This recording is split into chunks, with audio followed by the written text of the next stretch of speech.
ഒത്തിരി ഒത്തിരി സ്വപ്നങ്ങൾ സീരിയലിൻ്റെ ഏറ്റവും പുതിയ പ്രൊമോ റിവ്യൂയിലേക്ക് എല്ലാ കൂട്ടുകാർക്കും സ്വാഗതം. അങ്ങനെ വിവേക് കൊടുത്ത ഡ്രസ്സൊക്കെ ഇട്ട് വർഷ വരുന്നുണ്ട്. അങ്ങനെ വർഷയുടെ കോലമൊന്നും കണ്ടിട്ട് അഞ്ജുവിനും അഭിരാമിക്കും അത്രയ്ക്ക് അങ്ങോട്ട് തൃപ്തിയാവുന്നില്ല. അങ്ങനെ വർഷയെ കൂടുതൽ സുന്ദരിയാക്കാൻ വേണ്ടി രണ്ടുപേരും കൂടി ചേർന്ന് മേക്കപ്പൊക്കെ ഇടുന്നുണ്ട്. അങ്ങനെ വർഷ റെഡിയായി വരുന്ന സമയത്താണെങ്കിൽ വിവേകൻ നല്ല ഡ്രസ്സൊക്കെ ചെയ്ത് വരുന്നുണ്ട്. അങ്ങനെ രണ്ടുപേരും കൂടി ഹാപ്പി ആയിട്ട് പോകാൻ നിൽക്കുന്ന സമയത്ത് കൂട്ടുകാർ ഓരോന്നും പറഞ്ഞ് സന്തോഷിക്കുന്നുണ്ട്. ഇതെല്ലാം മറഞ്ഞു നിന്ന് കേൾക്കുന്ന വസുന്ധരയ്ക്കാണെങ്കിൽ ഒട്ടും ഇഷ്ടപ്പെടുന്നില്ല. ആകെ അങ്ങോട്ട് ദേഷ്യം കയറി വരുന്നുണ്ട്. എങ്ങനെയെങ്കിലും വിവേകിൻ്റെയും വർഷയുടെയും വിവാഹം മുടക്കി എങ്ങനെയെങ്കിലും വിവേകിൻ്റെയും ശിവനന്ദയുടെയും വിവാഹം നടത്താനായിട്ട് വസുന്ധര ആഗ്രഹിക്കുന്നുണ്ട്. അതുപോലെ തന്നെ തൻ്റെ മനസ്സിലെ കാര്യങ്ങളെല്ലാം മല്ലികയോടും ഒക്കെ പറയുകയും ചെയ്യുന്നുണ്ട്. കാരണം ഇനി എന്നെങ്കിലും ഒരിക്കൽ വർഷയെ വിവാഹം ഉറപ്പിച്ചു വെച്ചിരുന്ന ആൾ തിരികെ വരുവാണെങ്കിൽ വർഷ അയാളെ തന്നെ വിവാഹം കഴിക്കേണ്ടതാണ്.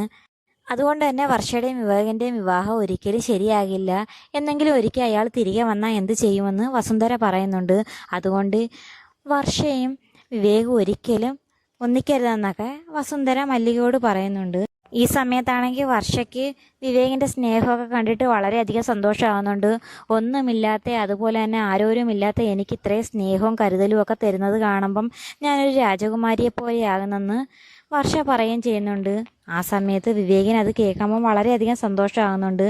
അങ്ങനെ അവർ ഫുഡ് കഴിക്കാൻ പോയ സ്ഥലത്താണെങ്കിൽ ഇതേ സമയത്ത് ശ്രീനാഥും എത്തുന്നുണ്ട്. അങ്ങനെ ശ്രീനാഥാണെങ്കിൽ കാറിലുള്ള ആരോടോ സംസാരിച്ചുകൊണ്ട് തിരിഞ്ഞു നിൽക്കുന്നുണ്ട്.